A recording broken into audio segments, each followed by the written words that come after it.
Почитувани, владата, предводена од СДСМ и премиерот Зоран Заев, го исполнува дадениот збор и преку активни мерки ги зголемува платите, стандардот и куповната моќ на граѓаните. Директна потврда на тоа дека сме на прав пат е последното покачување на платите на вработените во основното, средното и високото образование за 10%, кое стартува од 1 јануари 2020 година. Ова представува трето покачување на платите кај вработените во образованието, откако 2 години поред со септемвриските плати добија покачување од по 5%.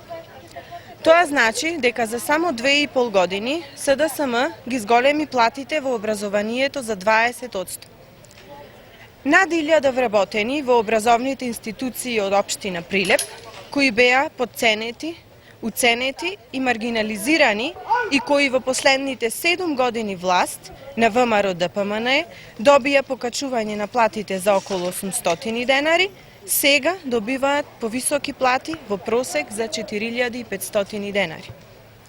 Почитувани, за 11 години ВМРО ДПМН го руинираше образованието, го погазуваше достоинството на наставниците и професорите, ги малтретираше учениците и нивните родители.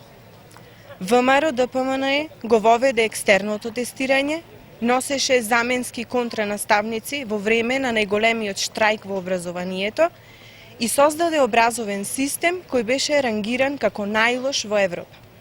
Денес СДСМ инвестира во образованието, вложува во наставниот процес, го подобрува ученичкиот и студентскиот стандард, драстично ги зголемува платите на вработените во образованието, а нивното право на штрајк е загарантирано.